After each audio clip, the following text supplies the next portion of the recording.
Muy buenas tardes a todos, muchas gracias por su presencia.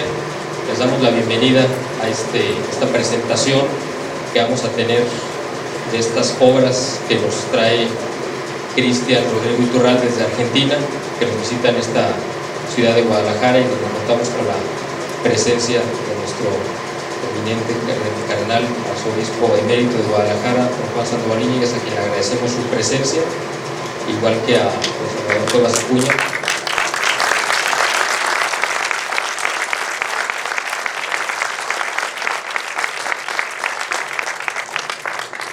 Nos sentimos muy honrados con la presencia de todos ustedes.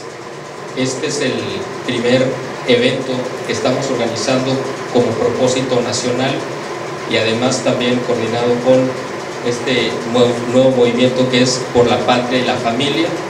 Nosotros estamos comprometidos con los valores de nuestra nación, de nuestra patria, que nos dieron identidad, sobre los cuales se ha fundado esta nación y que sabemos que ahora están en el mayor de los peligros actualmente.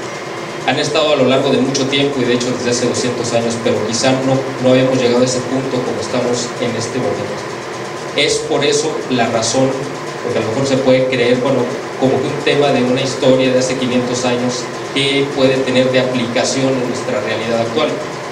Es de lo mayor, de lo más importante, dado que estamos ahorita en un punto de definición de quiénes somos como país y donde se nos está queriendo imponer una visión totalmente retorcida de la historia, de hechos que no sucedieron y que en nuestro actual gobierno está queriendo reescribir la historia y abriendo heridas que desde hace mucho están cerradas en nuestra alma como nación.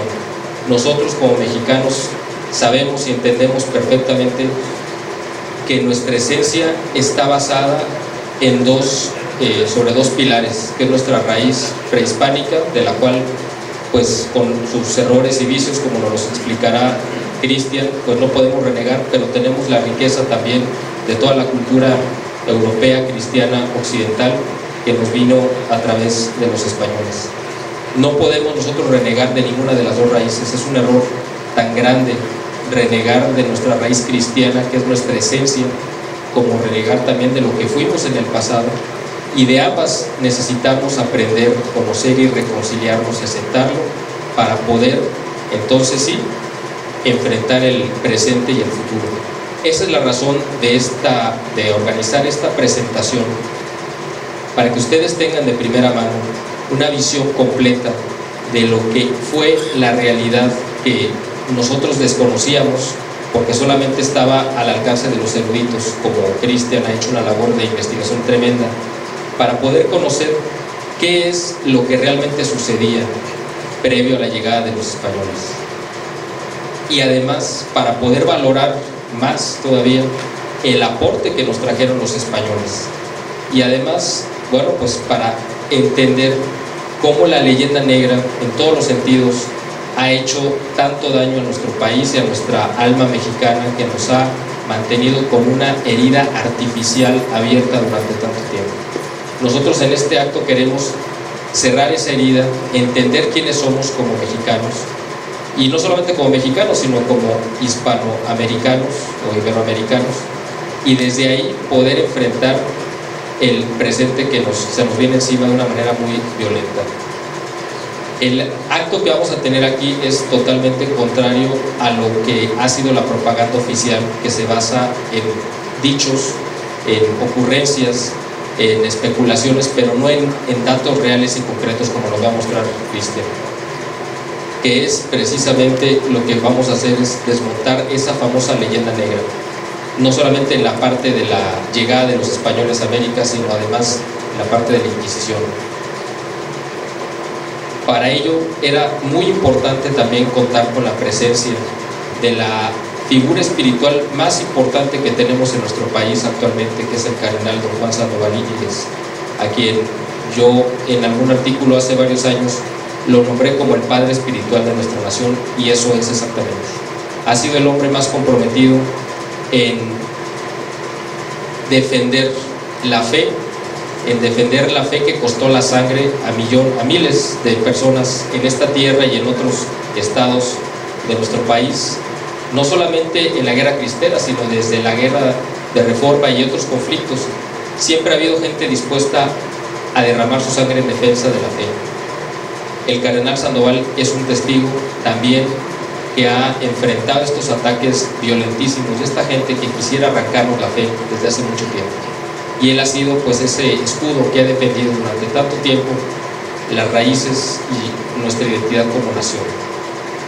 Para nosotros es por eso un motivo de muy grande orgullo contar con su presencia. Le agradecemos que nos haya honrado en esta tarde, porque tenemos mucho que escuchar de él. El cardenal Sandoval ha consagrado nuestra nación ya hace algunos años, nuestra nación completa la ha consagrado la consagró en un acto en la Catedral Metropolitana de la Ciudad de México, y además tuvimos también la dicha de verlo tomar espiritualmente la Ciudad de México, que fue un acto histórico.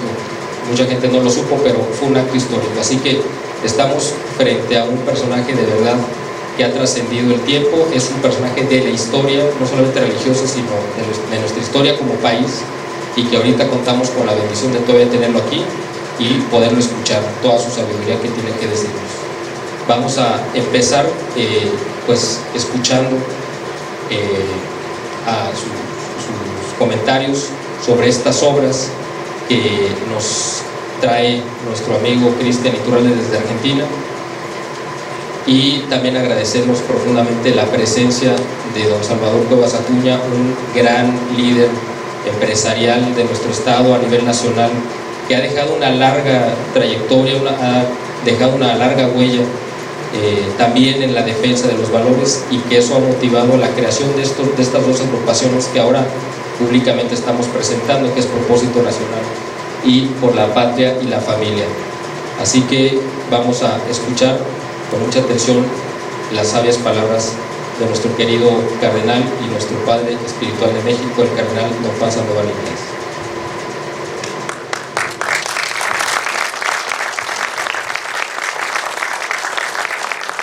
Muchas gracias. Le hace una rebajita a lo que dijo este hombre.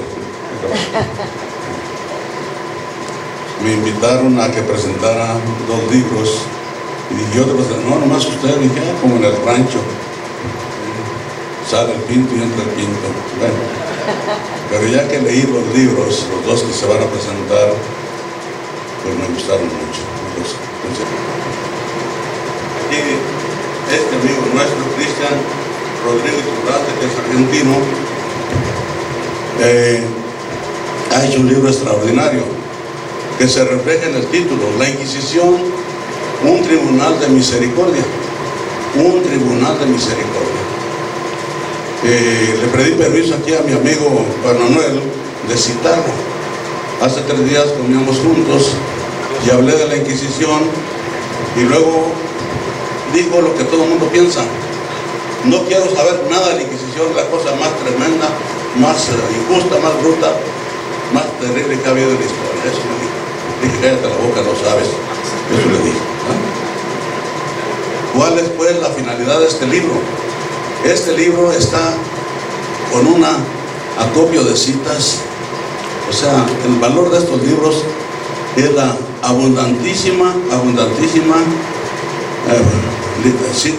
cita de fuentes, comenzando por lo que hizo el Papa Juan Pablo II, San Juan Pablo II. El Papa, cuando se aproximaba el segundo milenio, dijo: hay que purificar la memoria histórica, hay que purificar la memoria histórica. Las cosas que se han achacado a la Iglesia y que están medias escondidas o no sabidas, que se sepan. Abran todos los archivos, estudien todo. Y duraron 4 años, del 94 al 98, estudiando.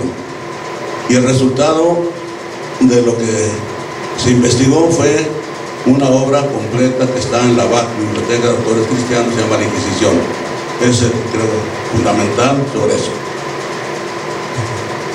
Aquí nuestro autor, nuestro amigo Cristian, hace una obra fenomenal. con las citas de la historia acerca de la Inquisición, juzgada por nosotros con los cuentos, porque hay una leyenda negra contra España, hecha por Inglaterra, por Holanda, por Estados Unidos, una leyenda negra. Pero realmente de todos los pueblos que vinieron a América, el más generoso, el más constructor fue España. Y dejó huella profunda en la fe de Hispanoamérica y en la civilización española, o yo digo que nuestra civilización es grecorromana. O sea, tenemos el orgullo de decir, los griegos fueron fenomenales, los griegos pasaron la estafeta a Roma y Roma la pasó a los pueblos hispánicos. Nosotros tenemos nuestra civilización grecorromana, que nos vino de España. Y además, las catedrales, los monumentos artísticos que dejó España en América son de una valía inmensa. Los portugueses, por ejemplo, llegaron primero que los españoles allá a Angola. Yo estuve en Angola hace unos 6 años, que es allá en su capital, Luanda. Ahí estuve en la capital de Angola y fui a la catedral. Una cosa tan miserable y tan pobre. Y esa capital no tiene drenajes. Corre todo hacia el mar. ¿Qué hicieron los portugueses que llegaron ayer en 1492, 94? ¿Qué hicieron? Nada, llevarse todo nomás y dejar a los negritos, dejarlos en la miseria y en el comunismo para que se maten. España fue otra cosa. Además decir que Juan Pablo II mandó a hacer la purificación de la memoria y resultó lo que ahora explico brevemente. La leyenda negra de la Inquisición se junta mucho con España.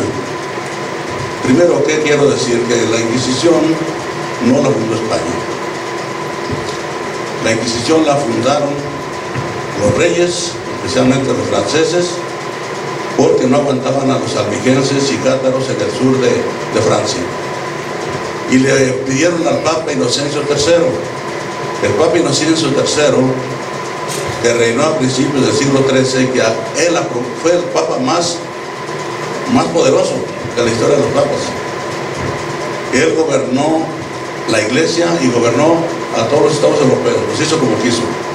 O sea, un gran talento, una gran habilidad política y también un gran amor a la Iglesia. Fue un Papa poderosísimo y tuvo la sensatez y la humildad de reconocer a San Francisco, que llegó lleno de harapos a pedirle la aprobación de su obra, de su fundación. Y este Papa inmediatamente bendijo a San Francisco y le dio la aprobación para que ese frailecito pobre sostuviera la Iglesia y no se cayera la Iglesia. Y entonces le pidieron, el rey de Francia le pidió a Inocencio III que hiciera un tribunal para juzgar a los herejes. Entonces los herejes, cuando se fundó este tribunal, empezaron a ver que la Iglesia los trataba bien y querían ser juzgados por el tribunal de la Iglesia. ¿Por qué? Porque la Iglesia no admitía denuncias falsas ni anónimas. Tenían que ser las denuncias bien sustanciadas. No trataba inmediatamente de condenar, ni mucho menos, sino trataba de convertir, de aclarar. Y luego, la mayor parte de los que llegaban a la Inquisición eran absueltos. La mayor parte. La Inquisición, en promedio, de los que le llevaron para que los juzgara, el 1.9, o sea, ni el 2% de los que le llevaban para que los juzgara los condenó. Y bastaba que alguno dijera: yo me retracto de lo que dije, está libremente. Ahora, la Inquisición no mataba. La Inquisición entregaba al culpable al Estado.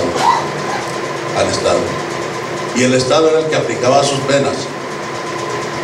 Cuando había una pena gorda, que merecía pena de muerte, un hereje contumaz, un parricida, un sodomita, cosas de esas que castigaban con la muerte en aquellos tiempos, el inquisidor, el que había juzgado, hacía todo lo posible por no entregarlo. Y cuando lo entregaba lo hacía llorando porque sabía que lo iban a matar. Entonces esas imágenes de que estaban los frailes atizando la hoguera, eso son mentiras. De que estaban los frailes junto al que traía el hacha para dejar, son mentiras. La iglesia no mató a nadie, la iglesia entregó al grado secular, y el grado secular en cada nación tenía sus penas para ciertos y cuales delitos. Eso fue el grado secular. Toda la Inquisición fue un ponerse de acuerdo entre la iglesia y el Estado. Cuando los gobernantes eran muy cristianos y la fe valía, y cuando los jefes de la iglesia, obispos y papas, eran muy políticos, así que uno muy cristiano, muy político, tenían como quien dice, una simbiosis fantástica. Ahora, por cuestiones religiosas, ¿quién se pelea? Nadie, porque no les importa la religión para nada. Pero entonces, que brotar en el sur de Francia una herejía como los cátaros o albigenses, una herejía como esa, era dividir el reino. Y eso no querían los príncipes, no querían que sus reinos se dividieran. Por eso, andando el tiempo, cuando se pusieron ya en paz después de la guerra de los 30 años, allá en 1648, en Münster se firmó la paz de Westfalia, y allí, para que hubiera paz en los reinos, dijeron: Usurreio e Iurreio. ¿De quién es el mandato? De la religión. O sea, una religión en un reino. Y si en ese reino el príncipe es católico, todos son católicos.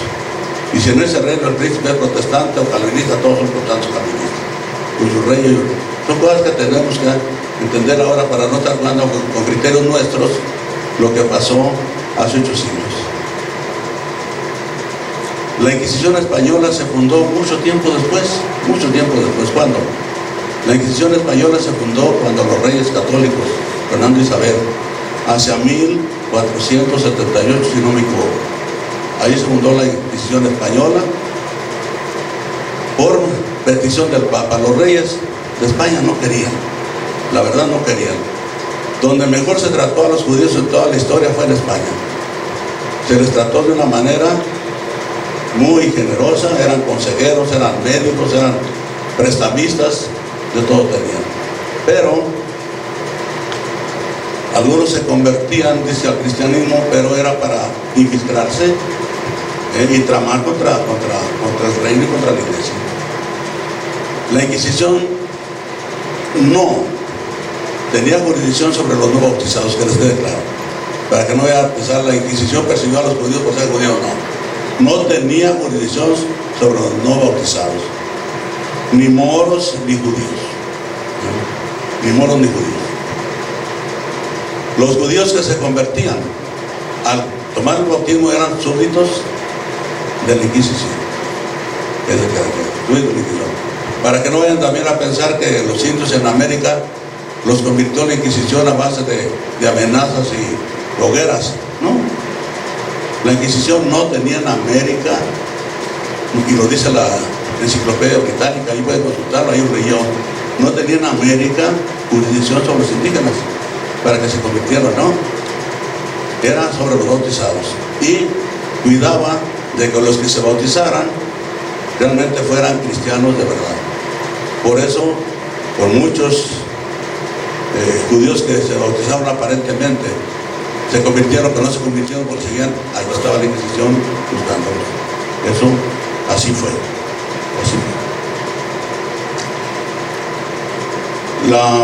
Lo valioso de este libro, lo valioso son las citas. Pues trae una serie de documentos fantásticos. Claro que ahora se facilita muchísimo con el internet, ¿verdad? Se saca de aquí, ¿verdad? es un instrumento valioso, pero que alguien lo haga y que lo coordine y lo ponga en un libro, pues nos lo facilita, ya nos da el plato servido, ¿no? Por ejemplo, ¿cómo sabemos cuántos mató la Inquisición o cuántos condenó en 3 siglos?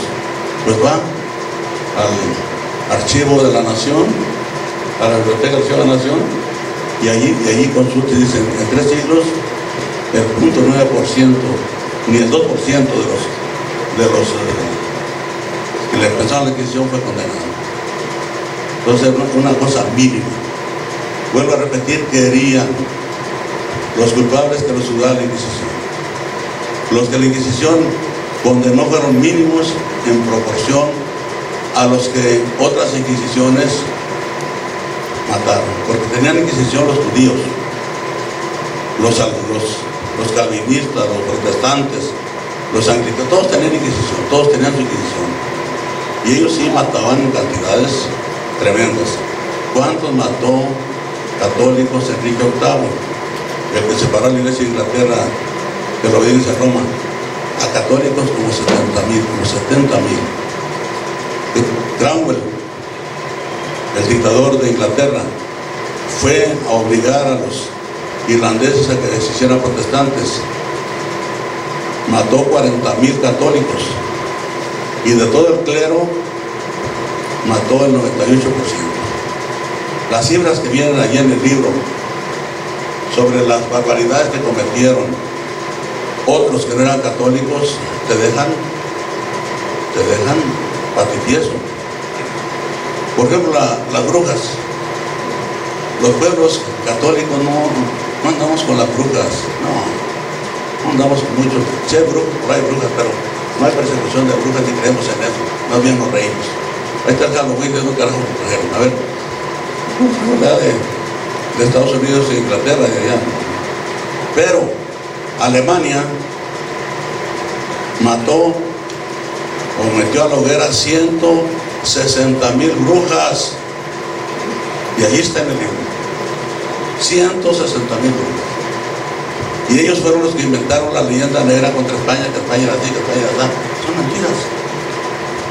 El país noble, el país generoso, el país que dio cultura, fe y sangre a Latinoamérica fue España. Los gringos, hay mucha mezcla de gringos con los indios en Estados Unidos. No,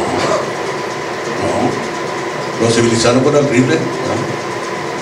Ahí está en la historia, yo lo he leído. Acabándose la guerra de secesión, 1865, de ahí para adelante, hasta el 95, 30 años, el ejército de Estados Unidos sistemáticamente se dedicó a acabar con todas las tribus indias de Estados Unidos, sistemáticamente, con una desigualdad de armas pavorosa. Y los pocos indios que quedaron, los metieron en las reservaciones, los empezaron a drogar, a emborrachar para que se degeneraran y se acabaran. Yo estuve 6 años en la frontera, ahí en Juárez, y vi algunas reservaciones. Los indios eran delgados, porque comían poco y corrían mucho. Para que este panzón ya da cuál es el remedio, ¿no? Bueno, cuando los metieron a las reservaciones les dieron a comer, a llenar, y sin movimiento, corazón, gordos. Yo le pregunté por ahí a un médico en El Paso, oye, ¿por qué los indios están tan gordos? Su organismo estaba acostumbrado a comer cuando había, y a veces duraban 4, 5, 6 días que no comían. Entonces comían y guardaban. Ahora comen todos los días y el organismo tiene esa costumbre de guardar. Está guardado, ¿no? Antes eran como las víboras que comían algo y estaban 8 o 15 días allí digiriendo, ¿verdad? Así eran las cosas. Yo creo que ya dije fundamentalmente lo que tuve que decir. Pero ahora escuchamos las preguntas de ustedes y la explicación del autor, que él sí sabe las cosas.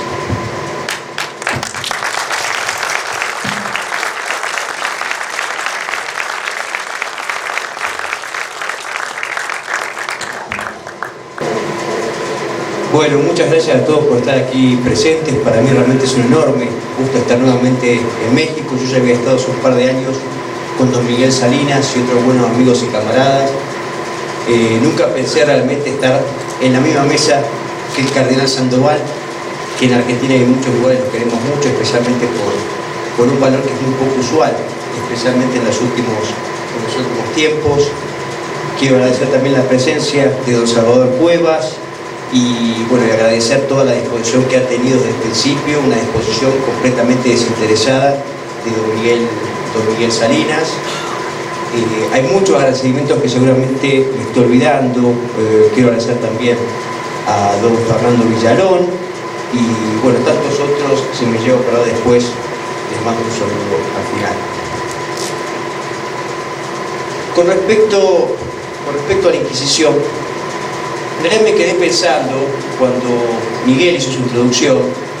Él hace una mención de, digamos, la importancia de la historia, o por lo menos remite a ello, porque esto no es solo historia. Hay mucha gente que subestima el valor de la historia, y lo cierto es que la historia es mucho más, como saben ustedes, que un acopio inútil de datos, de conocimientos sin utilidad práctica, porque la historia realmente tiene, digamos, una injerencia, una influencia en los acontecimientos todos.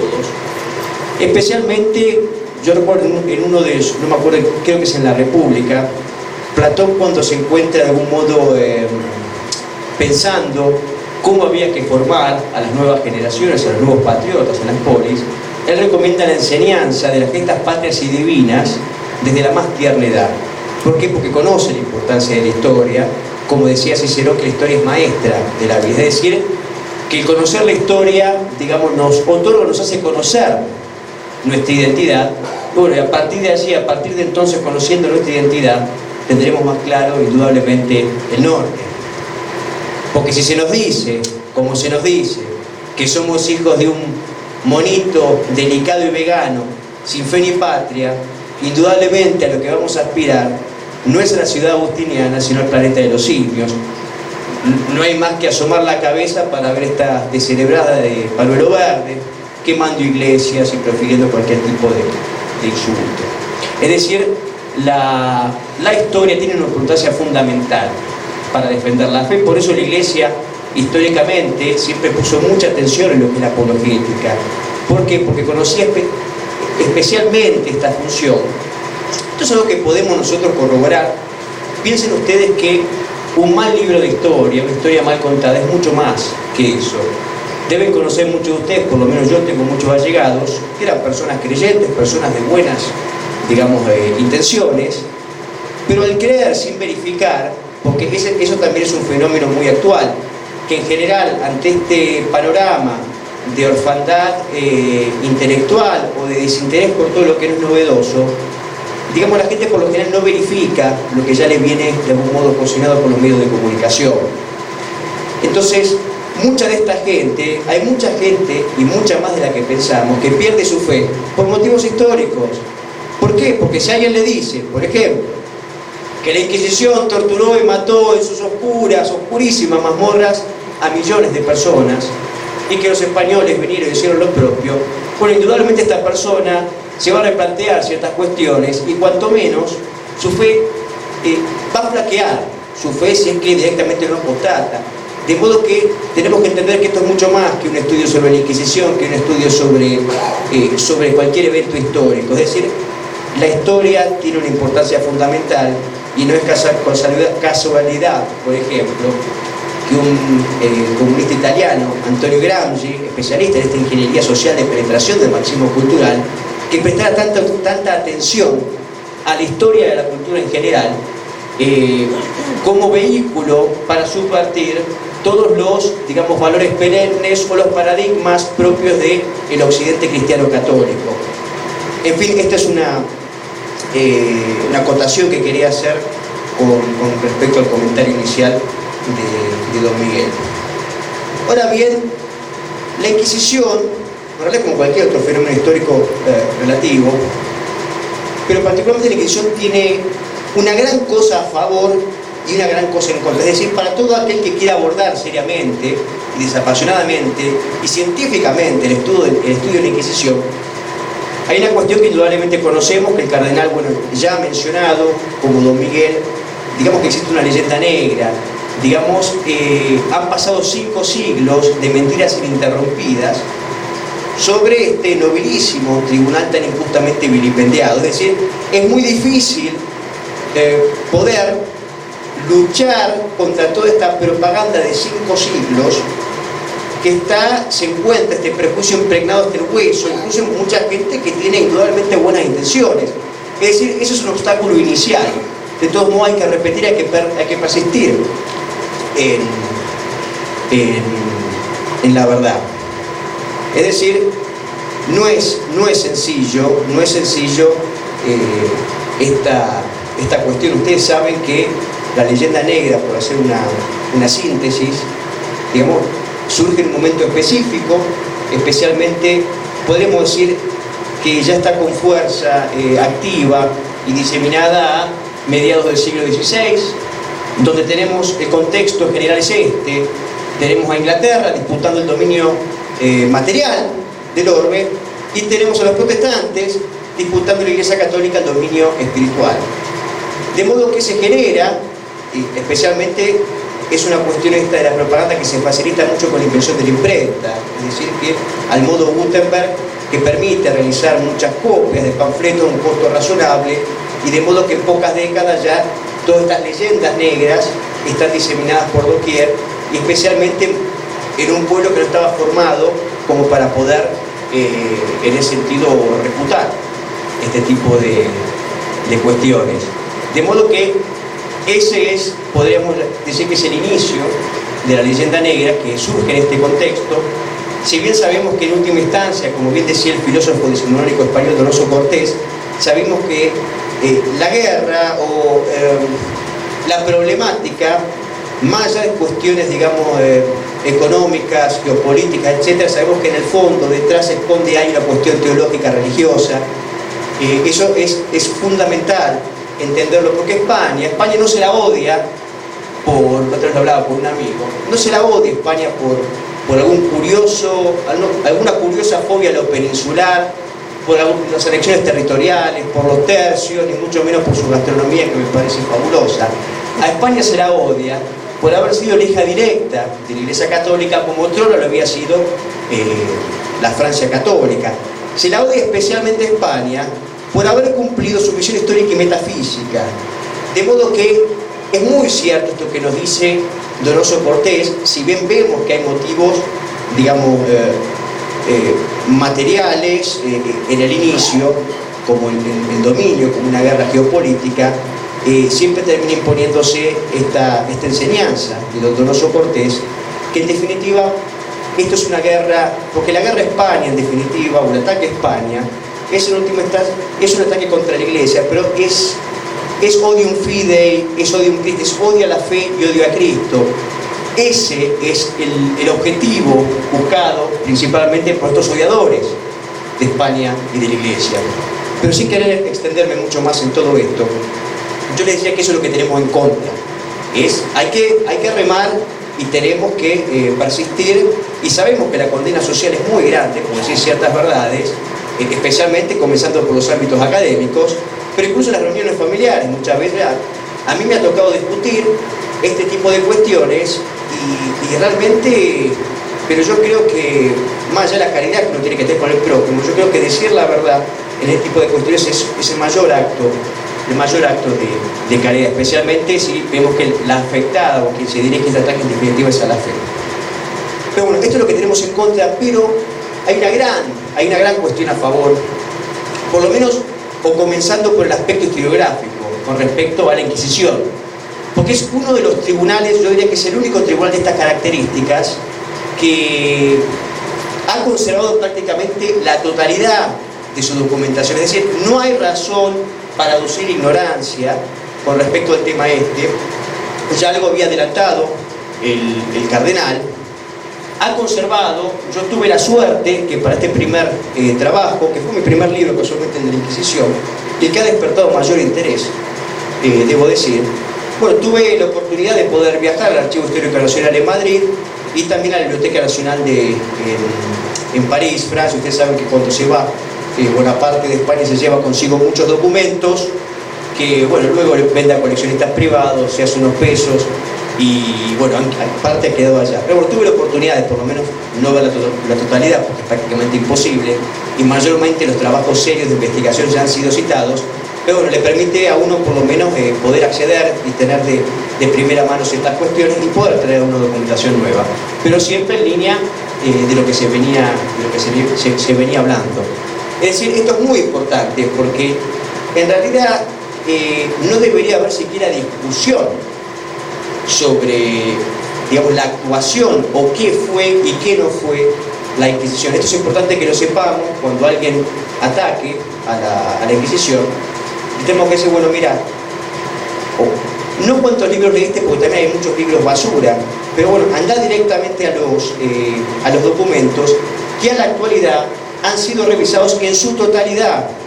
Un dato muy importante que yo pensaba mencionarlo y ya lo adelantó el cardenal, esto especialmente para los católicos que muchas veces somos tan prontos a creer sin verificar estos prejuicios contra la Iglesia, especialmente aquellos que dicen no, que Juan Pablo II pidió perdón por la Inquisición. Eso es mentira, es completamente falso. Pasa que muchas veces no se sabe, no se lee completo el documento y se compra lo que termina manifestando los medios de comunicación, que omiten convenientemente ciertas partes sustanciales. Lo que dice Juan Pablo II y luego Benedicto XVI es que algo lógico, la Iglesia siempre tuvo históricamente mucha autocrítica.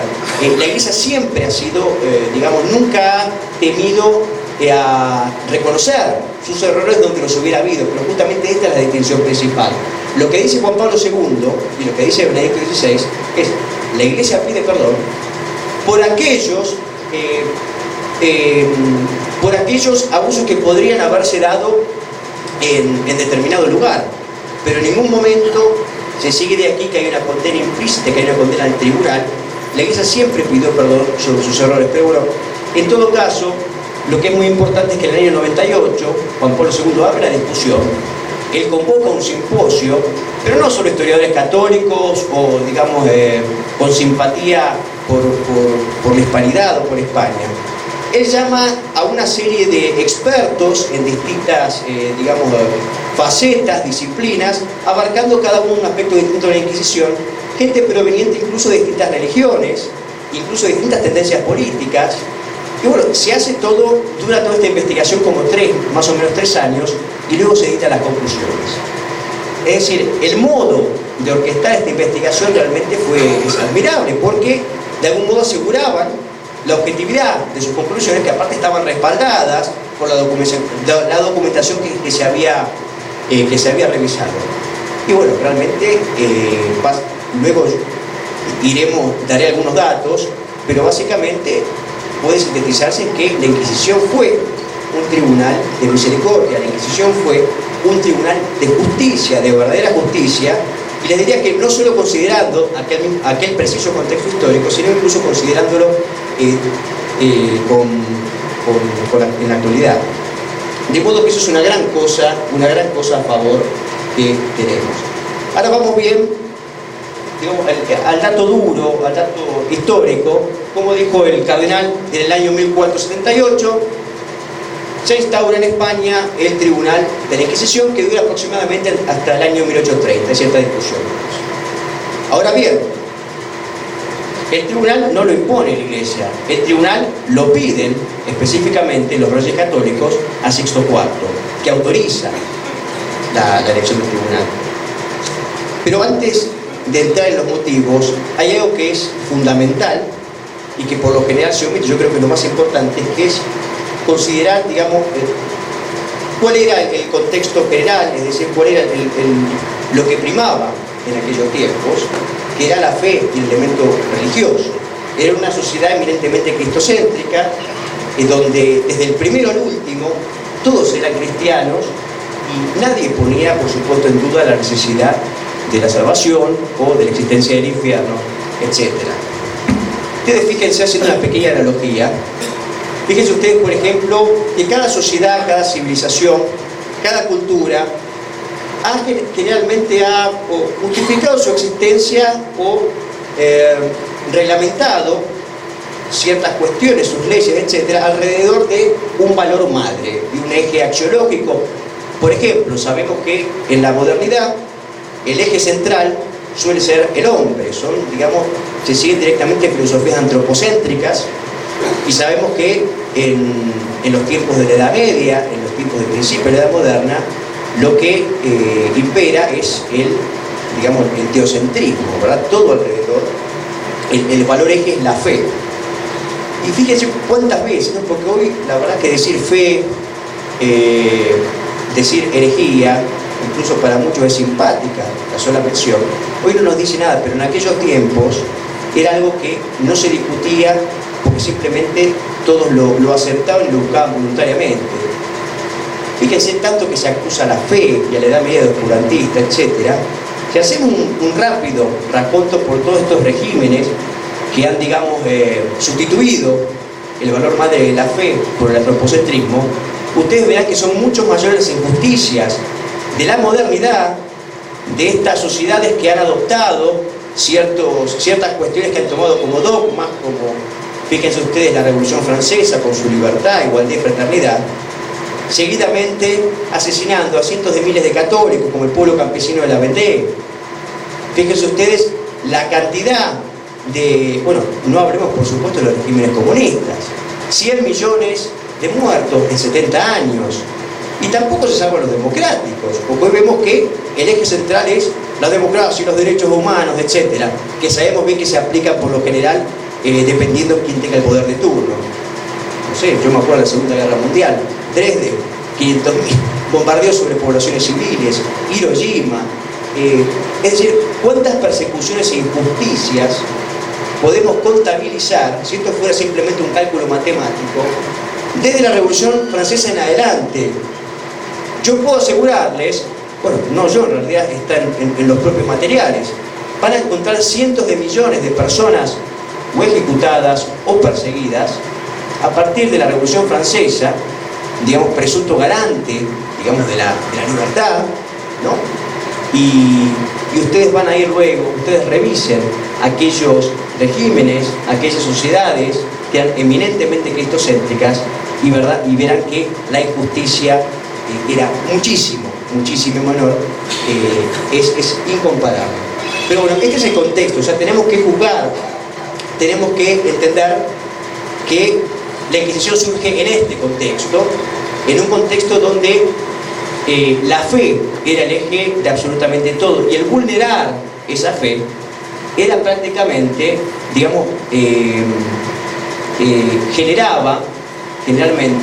generaba un caos social. Por ejemplo, alguien que atacaba públicamente a la fe o que ponía en duda ciertas verdades de la fe, terminaba generando caos social que muchas veces derivaba en guerras civiles. Por ejemplo, el mejor caso es el de los protestantes. Al mismo tiempo, un par de décadas después de la instauración de la Inquisición, ustedes fíjense que la no, supervisión del desarrollo correcto de la religión, es decir, el no cuidado de la ortodoxia, termina trayendo indefectiblemente matanzas, muertes y persecuciones. Fíjense ustedes cómo estos presuntos campeones del libre examen, los protestantes, surge un Calvino, surge un Zwinglio, surge un Lutero y tantos otros heresiarcas que se van persiguiendo entre ellos porque cada uno se cree que es el portador de la fe. Incluso el desviar una coma era considerado como una herejía, y el que tenía el poder en el momento, ejecutaba al otro. Por eso se habla en general de 200.000 personas muertas en estas guerras religiosas en tiempos de los, en un tiempo parecido al que estuvo la Inquisición en España. De modo que tenía una utilidad práctica también cuidar la ortodoxia de la fe para los estados, porque el vulnerar, el atacar esa fe y atacar al Estado mismo, esta no es una concepción en realidad que es exclusivo de la Iglesia Católica o del cristianismo, porque la herejía históricamente, incluso desde los romanos, era considerado un delito de lesa majestad. Es decir, que el hereje era considerado un criminal, era como atentar contra la propia autoridad suprema, porque sabían bien que la herejía, por lo general, terminaba en guerras civiles, enfrentamientos, etc. Por eso el especial cuidado que tuvieron casi todas las civilizaciones más preponderantes en cuidar la ortodoxia de su religión. porque se nos dice después, porque ¿qué es un tribunal de fe? Yo he dicho que la Inquisición es un tribunal de fe. Un tribunal de fe es un tribunal que se asegura, que supervisa, digamos, que no exista o no haya alguna desviación de la recta doctrina, etc. Y no hay nada extraordinario u oscuro en un tribunal de fe. Todas las grandes religiones, o todo el resto de las religiones, han tenido sus tribunales de fe, que por cierto han sido muchísimo más rigurosos que los achacados a la Iglesia Católica. Algo también mencionó el cardenal. Si ustedes supieran, bueno, yo lo menciono con mucho detalle en el libro, lo que eran las Inquisiciones. En realidad, Inquisición para mí es injusto calificar la Inquisición a lo que tuvieron otras religiones, porque la Inquisición, que sin querer investigar, realmente que dotaba de una serie de garantías procesales a los encausados. La Inquisición para mí es algo justo, positivo. Pero si hablamos con la connotación negativa que tiene, indudablemente podemos calificar como tales a lo que tuvieron los judíos, por ejemplo. Ustedes saben que los judíos, en cada nación donde estuvieron insertos, ellos pagaban un tributo al rey, podían arbitrar sus propias leyes, y hay un sinfín de casos, yo los cito en el libro, porque son traídos por los propios rabinos, etcétera, en sus historias, donde ellos pueden arbitrar incluso en muchos casos. A veces tienen que pedir permiso al rey, pero otras veces tuvieron el permiso para ejecutar a sus propios herejes, para torturar a sus propios herejes. Y fue célebre, ustedes se acuerdan, en la Edad Media, los talmudistas contra los antitalmudistas. O sea, entre los judíos, unos acusaban de herejes al otro y se perseguían a muerte. El caso del filósofo Spinoza en este caso es paradigmático. Lo que quiero decir es que históricamente todas las religiones han perseguido la herejía, y los estados la han considerado un peligro nacional. Por supuesto que los protestantes, como he recién dicho, que solo desviar una coma era considerado una herejía. Por supuesto, bueno, los musulmanes ya vemos actualmente cómo manejan el tema.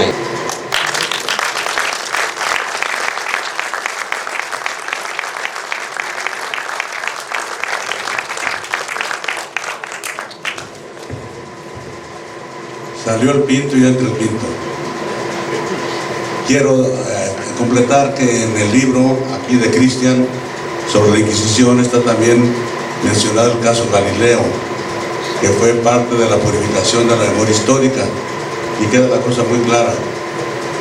No murió en la hoguera, no lo metieron a la cárcel, estuvo allí en una casa particular de unos amigos, mantenido por la Santa Sede. Le pidieron dos cosas: que no dijera que era ciencia sino una teoría, que el heliocentrismo era una teoría, que dijera que era una teoría y no ciencia, y segundo, que no se anduviera metiendo con la Sagrada Escritura, porque el error de Galileo fue meterse con la Sagrada Escritura. Copérnico ya había dicho antes que giraba la tierra y el sol estaba fijo. No habló de la Sagrada Escritura para nada, nadie le dijo nada. Pero Galileo, que era muy efusivo, muy combativo y muy prudente, dijo: en toda la Sagrada Escritura se equivocó. Y ahí fue donde los teólogos de la iglesia repararon, porque allá Josué, dice la Sagrada Escritura, Josué detuvo el sol. Si el sol está parado, no. Entonces la Sagrada Escritura dice que Josué detuvo el sol. Entonces dijo, la Sagrada Escritura se equivocó. Allí se equivocaron unos y otros. ¿Cuál es la respuesta? La Sagrada Escritura no es un libro de astronomía, ni de física, ni de química, ni de arqueología, ni de cosas de eso. Es un mensaje religioso que nos da nuestro Padre Dios. Un mensaje religioso expresado en términos sencillos de los que habla la gente común. No es lenguaje científico. Si eso hubieran dicho los teólogos a responder a Galileo, no hubiera habido problema. Mira, la Sagrada Escritura no es un libro de astronomía, ni de física, ni de nada. Después de 5 siglos de Copérnico, seguimos hablando con el lenguaje del pueblo, no con el científico. ¿Quién dice que el sol está firme? Nadie. ¿Qué decimos? Ya se metió el sol, ya salió el sol. Entonces decimos que el sol está moviendo, porque es lo que vemos. Eso era así de sencillo. La Biblia no es un libro de ciencias, es un mensaje religioso en términos sencillos y a veces en lenguaje muy poético, muy alegórico. Por eso en la Biblia hay libros históricos, libros didácticos, libros poéticos, libros alegóricos, con un mensaje religioso, todo. Pero muchos no se interpretan literalmente. A ver, y con esto paso ya al tema de hoy. Estaba el padre explicando lo de Jonás. Y pues que Jonás, que no quiso ir allá donde lo mandaba Dios, y se lo comió a la ballena. Y un individuo que estaba yo, oiga padre, pero ¿cómo estaba Jonás en el vientre de la ballena? Pues yo no sé, ¿sabe? Y al rato, oiga padre, pero ¿cómo estaba Jonás en el vientre de la ballena? ¿Había luz o estaba oscura? ¿Había aire o no había aire? ¿Había agua o qué? Pues no, yo no sé. A la tercera vez dice, mira tú fulano, cuando llegue al cielo yo le voy a preguntar a Jonás cómo estaba en el vientre de la ballena. Y le digo el otro majadero, dice, ¿qué tal si Jonás no está en el cielo? Ah, pues entonces le preguntas tú. Sencillo, ¿no? Son cosas que no se deben tomar al pie de la letra. Es una alegoría para decir que Dios es Padre de todos los hombres, también de los ninivitas, y que tiene grandes misericordias, cuando se arrepiente los perdona. Es el mensaje, así de breve en una alegoría. Bueno, el segundo libro es este, en 2 tomos, con letra grande, bastante legible, sobre los indígenas de toda la América, desde los iroqueses por allá hasta los mapuches de Chile y todo eso, de todos. Un libro que nos abre los ojos y nos quita esa tendencia indigenista que nos han querido meter, ¿no? Y que ha trastocado nuestra identidad. Dice el libro de Cristian Rodrigo Iturbide, fin de 1492, fin de la barbarie, comienzo de la civilización. Lo primero que quiero decir, que el libro está muy documentado, bien documentado. Trae la abundante documentación de los conquistadores, Hernán Cortés, Bernal Díaz del Castillo, etc., los conquistadores, de los misioneros y de los frailes que llegaron y que escribieron obras maravillosas como Bernardino de Sahagún, y de los mismos indígenas cultos, ya sea de México o del Perú o de otra parte. Trae una rica documentación donde se ve que había unas tremendas aberraciones de los aborígenes. Si ustedes leen a los misioneros primeros, dijeron que el demonio estaba con los indios, que eran cosas del demonio, lo decían también los mismos conquistadores, de unas aberraciones increíbles. Primera, prostitución y promiscuidad, pedofilia, homosexualidad y travestismo. Había ya de todos muchos que gustaban vestirse de viejas, ¿ya? Y ahí andaban sirviendo para ir para acá, ¿verdad? Ya volvimos a eso, ¿verdad? Ya volvió a tener, ya están queriendo meterlo en la escuela, que el lunes van de hombres y el martes de mujeres, ¿no? Y nosotros calladitos, agachones, buenazos, pacíficos, mansos, o mensos. Era una promiscuidad de padres con hijas, hermanos con hermanas, o hijos con madres, con parientes, todas las aberraciones sexuales que pueda haber, las tenían. También se perforaban acá y allá, también los miembros lo perforaban, lo amarraban, bueno, hacían cosas bárbaras en el campo de la sexualidad. Segundo, mutilación genital y castración la usaban para, sobre todo a las mujeres, tenerlas pacíficas. Sacrificios humanos en cantidades inimaginables hoy, cantidades inmensas de sacrificios humanos donde quiera, todos, y todas las pirámides con su parte arriba plana, no es como las de Egipto, que tenían en punta, no, esto era un templete. La película que prohibieron, que no dejaron que se publicara, de Mel Gibson, es fantástica, es cierta. ¿Cuándo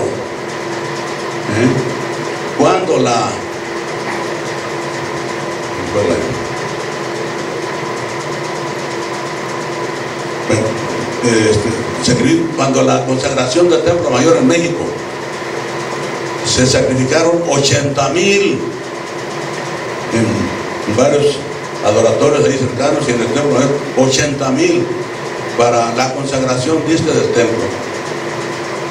Y allí me pasó una cosa muy curiosa.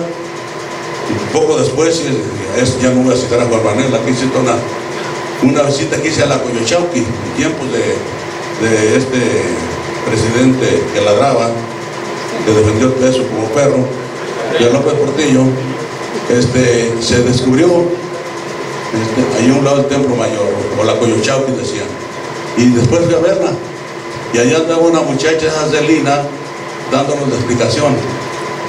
Indigenista a morir.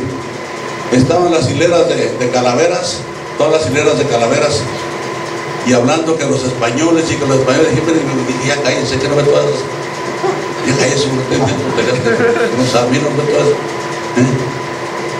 O sea, esas son las decisiones oficiales indigenistas, a lo menso. Bueno, sacrificios humanos bárbaros, pero no nomás eso. El pozolito, no le echamos puerquito o pollito, no, era con carne humana. Había canibalismo y había antropofagia. Cuando se sacrificaba un guerrero, uno que habían tomado en la guerra florida, el que lo había agarrado tenía derecho a llevarse el cuerpo y hacer una fiesta en su casa. Y hay jeroglíficos indígenas donde están mordiendo una pierna y está otra, la mano ahí en la olla, y todos están comiendo carne humana, contento. Se comieron algunos españoles también, algunos españoles, y decían los indios que la carne de los españoles no era buena, de los blancos no era buena, que era muy salada, que era más sabrosa la carne de los indios. Era antropofagia, o sea, la manera de tener proteínas y sobrevivir era la carne humana, Los españoles prohibieron naturalmente los sacrificios humanos y la antropofagia, pero no nomás prohibieron, trajeron abundantemente, luego y rápido, mucho ganado de España. Trajeron ganado de España, caballos, burros, vacas, ovejas, chivos, puercos, todo eso trajeron de España, y los indígenas inmediatamente empezaron a crearlos, y entonces ya hubo proteínas animales, y hasta la fecha. Bueno, hay que tener las cosas, ¿no? Bueno,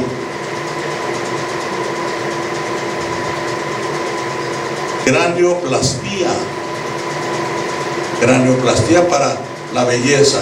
Nacían muchachos ahí en los de Yucatán o allá con los incas, y para darle forma estética a la cabeza le ponían unas tablas y lo apretaban 2 o 3 años hasta que se formaba el cráneo. Cranioplastía para la belleza, decían ellos, ¿no? Había trepanaciones con fines médicos, puede ser. Había lobotomía, se cree que era para tener zombies, para tener a los que tomaban presos o querían tener de esclavos, les quitaban algo del cerebro y los hacían tontos, ¿verdad? Y otros que si que les quiten nada son tontos, pero ya son de nacimiento, ¿no? Pero eso había en los indígenas, eso había en los indígenas.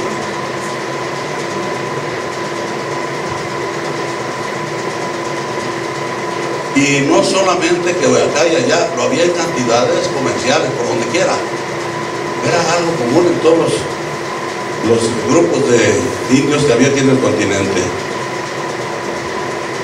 ¿Los culpamos? No, porque no eran paganos. No tenían la luz de la fe que nosotros hoy tenemos. Tal vez nosotros seamos más culpables que ellos porque tenemos la luz de la fe. Los misioneros siempre hablaron del demonio y del demonio que estaba con ellos, del demonio y del demonio. Y el demonio está clasificado por San Juan, el evangelista de Dios, palabra de Dios, el evangelista San Juan, homicida desde el principio. El demonio es homicida, donde hay muertes ahí está el demonio matando al ser humano, porque es el enemigo del ser humano, homicida desde el principio. Hay un muchacho por ahí, bueno, ya grandecito, en Michoacán, en Morelia, poseído, que dice que tiene 4 demonios, ha venido 2 o 3 veces conmigo, me pidió que lo recomendara para que el Papa Francisco le impusiera las manos allá en Roma a ver si se curaba. Bueno, y empezó a decir que los demonios decían que se quitara la ley del aborto. Y yo le dije, oye, no, ¿cómo que los demonios andan nueva predicando que se quite el aborto? No, dice, la Virgen de Guadalupe los obliga. Dice, ella nos obliga a que te digamos que si no se quita la ley del aborto, nos vamos nosotros a reinar como reinábamos antes de que llegara la fe. Había crímenes inmensos entonces, y ahora cuando entró la ley del aborto, los crímenes han ido creciendo. Y dijo otra cosa más, dicen los demonios, que los mismos que se matan a pedazos en el seno de su madre por el aborto, son los mismos que los carteles despedazan y echan en costales, y el mismo número, para que vayamos sacando la cuenta cómo anda la cosa, Es un testimonio que él a mí me lo dio personalmente, a mí me lo dio. Así es que los culpamos a los pobres indígenas de aquellas barbaridades que cometían habitualmente, porque no tenían luz de la fe.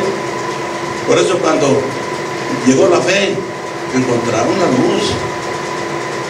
De pronto no se convirtieron porque los españoles misioneros fueran muy hábiles. No, las conversiones en masa comenzaron, por lo menos aquí en México, con la Virgen de Guadalupe. Y eso consta documentalmente, que no se convertían, estaban sometidos, ya no podían andar en sus adoratorios, pero no se convertían. Llegó la Virgen de Guadalupe y les abrió el cielo. Ellos en su ignorancia sacrificaban mucho para que los dioses vivieran. Es que el Dios Sol vivía de la sangre humana, y por eso había que, para que no muriera, tal de sacrificar.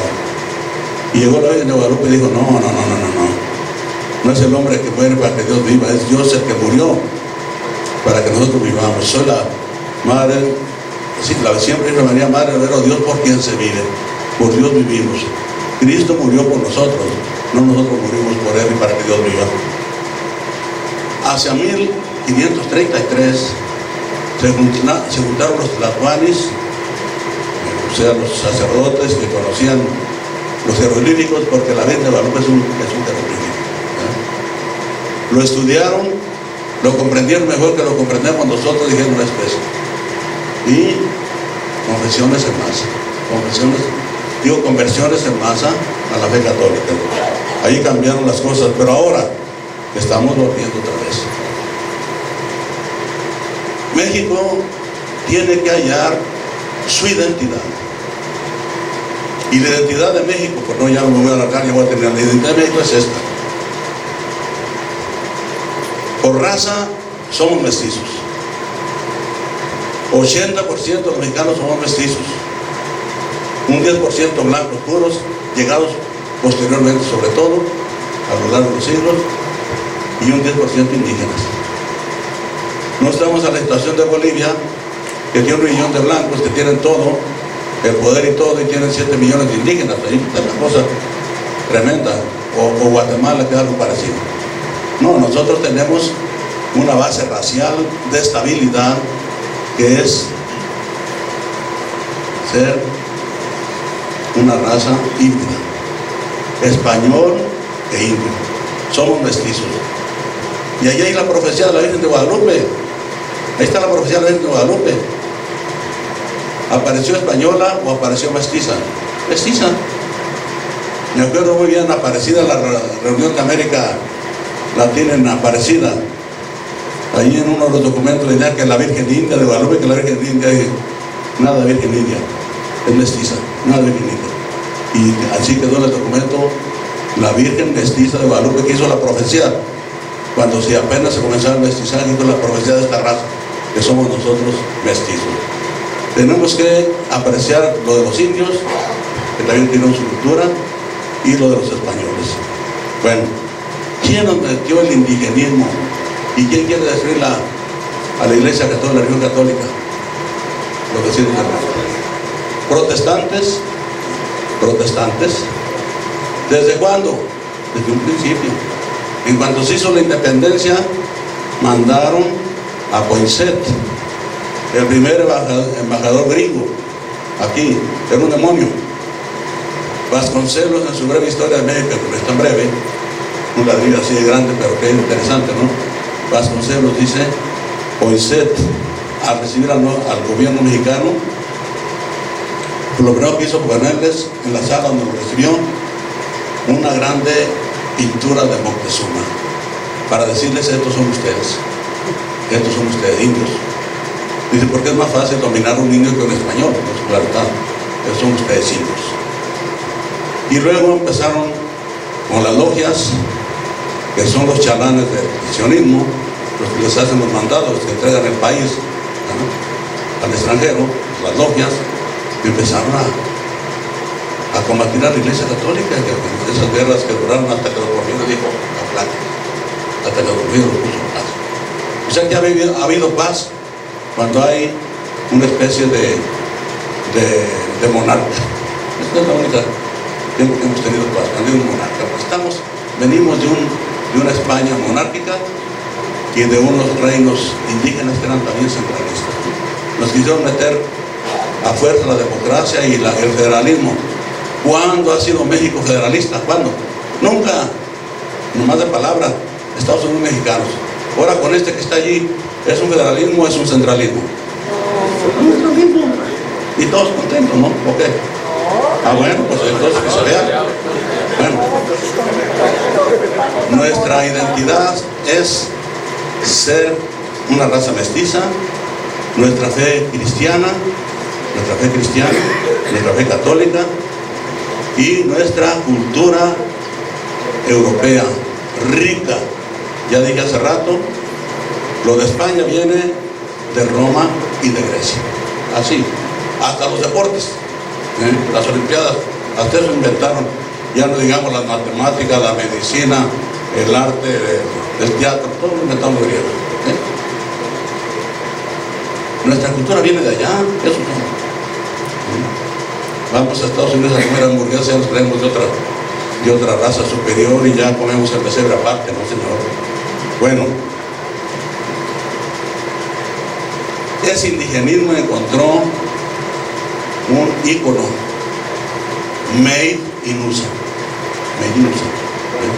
Un ícono del indigenismo que es nuestro padre Benito Juárez, Made in USA. ¿Quién lo exaltó? ¿Quién lo hizo? Ellos, Benemérito de las Américas. ¿Sabe? Yo le pregunto aquí a Cristian, ¿les ha hecho algún favor allá en Argentina Benito Juárez? El único favor que le hizo fue a los gringos, servirles todo en bandeja y ofrecerles medio país. Ahí están los tratados marinos, ahí están, no se pueden negar.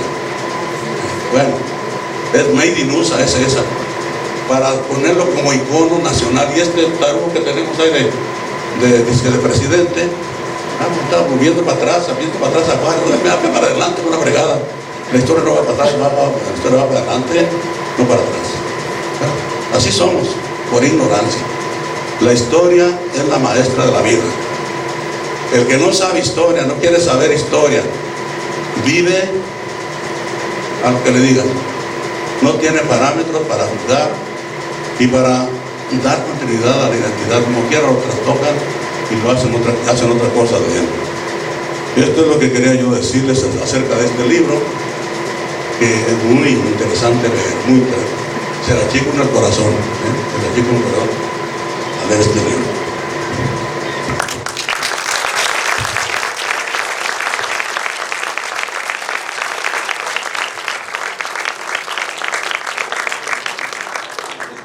Yo creo que todavía quiere decir alguna cosa. 10 minutos tiene. Todavía mago no soy, pero voy a intentar ser lo más sintético posible. De todos modos, igual capaz tenemos lugar a las preguntas, no sé. Bueno, voy a intentar decirlo lo más pensamiento que se me venía cuando hablaba el cardenal. Todos estos progresistas, ¿no? que tienen todas estas acusaciones, hablan de evolución y progreso, y vemos cómo está la cuestión del aborto y digamos todo lo que es esta podredumbre moral. Y en definitiva yo venía pensando que al final nos están devueltos estos progresistas a la edad de piedra. Ustedes fíjense, pero incluso sería una injusticia porque estos cavernícolas tal vez no utilizaban cubiertos para comer, seguramente no sentían demasiada afición por el agua y el jabón, pero por lo menos tenían una o dos cosas claras. No llamaban mujer al hombre trasvestido, no mataban al hijo en el vientre materno y no lanzaban ciertamente una cruzada en pos de la sensiblería vegana. Es decir, que al menos un par de cosas las tenían claras. Esto en definitiva del progreso tiene muy poco.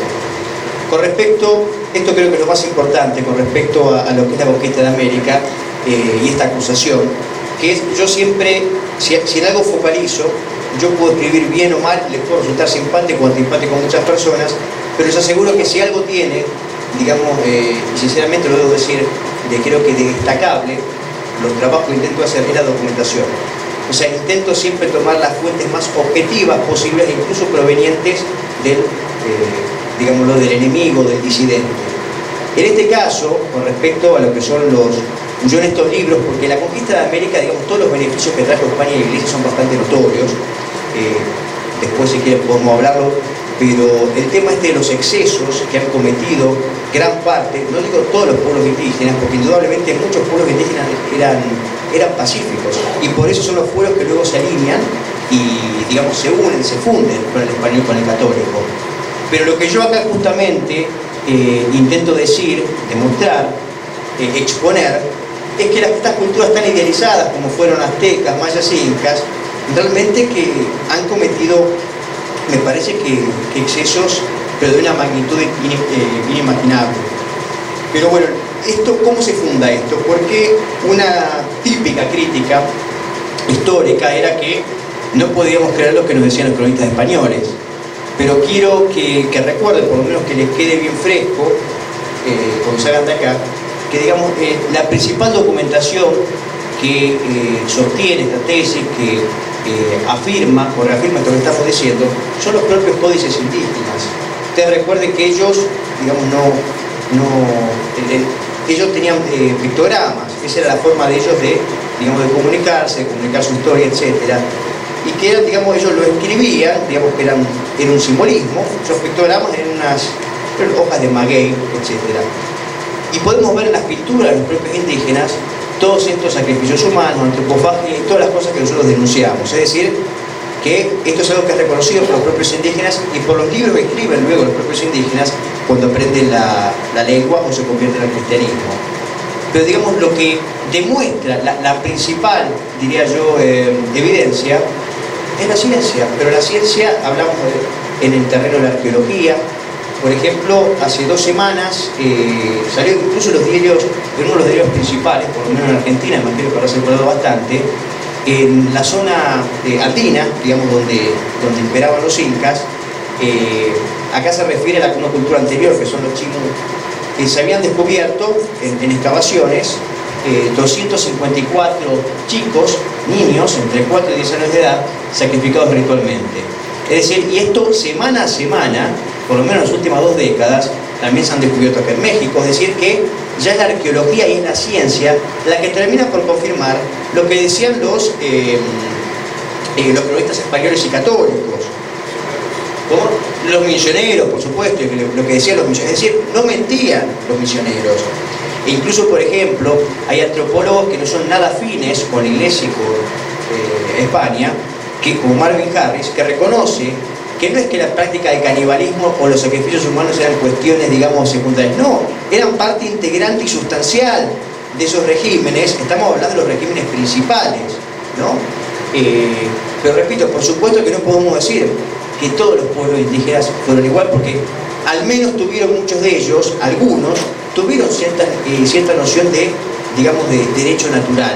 Está bien, digamos que muchas veces la castigaban de un modo que podríamos considerar desproporcionado, porque por ejemplo muchas de estas culturas se robaron una mazorca de maíz o el vestir un ornamento más propio de otra clase superior era castigada con la muerte. Es decir, existe una desproporción entre el delito y el castigo, pero por lo menos hay otras cuestiones de derecho natural que ellos respetan, y eso es rescatable. Hay temas que las culturas lo tratan de distintas formas, como por ejemplo la homosexualidad. En algunos casos estaba muy el propio Bartolomé de las Casas habla de la homosexualidad y de la pedofilia a la que se prestaban algunos indígenas, pero había otros digamos regímenes que la castigaban duramente. Es decir, hay de todo, y bueno, no puedo acá en tan poco tiempo decir todo, pero una cuestión sé que me queda poco, pero también es importante con todo este relativismo moral y cultural. Cuando vemos que, por ejemplo, nosotros sabemos que la guerra semántica, el marxismo, ha penetrado, digamos, ha penetrado en la historia. Nosotros vemos que más que libros de historia son libros en donde prevalece la ideología en vez de la historia. Y este marxismo ha penetrado lógicamente en la semántica. Y una cuestión a estos efectos muy importante, a efectos de estudiar la conquista americana, es, digamos, el concepto de civilización, ¿no? Porque vemos que distintamente se equiparan como si fuera lo mismo la civilización occidental, especialmente la de esa España del siglo de oro, la civilización católica, que las culturas que imperaban aquí en el continente. Porque civilización, o sea, podríamos intentar definirla razonablemente. Nosotros entendemos que civilización por lo menos es una cultura que intenta, o sea, civilización acá entiendo su uso más común, que es, digamos, para destacar, para referir a una cultura a destacar, a emular, sobresaliente. Y hay, digamos, ciertas reglas, ciertas normativas que una cultura debería, digamos, acreditar para poder ser considerada como una civilización. Por ejemplo, el respeto que haya la justicia, el respeto al orden, al derecho natural, la búsqueda del bien común, etcétera, etcétera, etcétera. Pero justamente los pueblos precolombinos, si por algo se caracterizaron, es justamente por el salvajismo, por la crueldad, etcétera, por barbarie. Yo me acuerdo que muchos criticaron el título de mi libro, digamos, entendiendo que yo estaba insultando, digamos, a los indígenas, y yo en realidad, barbarie es un término que significa rusticidad, falta de cultura, algunas cuestiones, etc. Es decir, que es un término adecuado. Ustedes fíjense, por ejemplo, que los propios antropólogos, incluso Lewis Morgan, que es uno de los principales antropólogos que los marxistas consideran como el padre de la antropología, él mismo, estudiando las culturas precolombinas y de varios otros países o continentes, él tiene un sistema, él divide básicamente las culturas de 3 estadios: salvajismo, abajo de todo, barbarie en el medio, y arriba el proceso, digamos, superior de culminación, que es el de civilización. Y él, analizando en base, digamos, a todo el desarrollo material, llega a la conclusión de que los pueblos precolombinos estaban en un nivel entre salvajismo y barbarie. Es decir, que tiene, digamos, una explicación. Esto, lo que quiero decir es que no son equiparables, no podemos llamar civilización ligeramente a cualquier cultura. Yo me rehúso a llamar civilización a los aztecas, a los incas, a los mayas. No pueden ser considerados civilizaciones. Pueden haber sido culturas con algunos logros destacables, estamos de acuerdo, por supuesto, pero civilización es justamente como católicos entendemos que es mucho más que lo material, etc. Bueno, quería agradecer realmente estar aquí, y quiero decirles que tiene mucho, digamos, México es el corazón de la hispanidad, como luego lo será Cartagena, como luego lo será Lima, pero digamos México tiene mucho, digamos, motivos para sentirse orgulloso y para seguir luchando. México es tierra de los cristeros. Esto es un fenómeno que realmente no existió con estas características en otra parte del mundo. México es la tierra de José Vasconcelos, de Salvador Borrego. Lo que les quiero decir con esto, que realmente hay mucho orgullo para decir que viva México, luego que viva la hispanidad y que viva la Iglesia Católica. Gracias.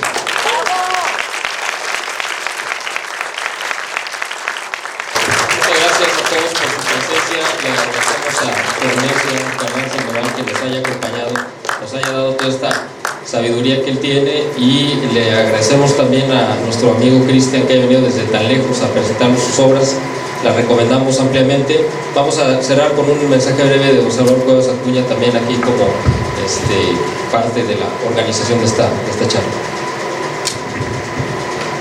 Señores, señoras, jovencitos que asisten a esta extraordinaria jornada en donde ha habido un acopio enorme de datos, informes, indicadores, de motivaciones históricas por parte del señor cardenal don Juan Sandoval Iñiguez, a quien queremos de una manera entrañable.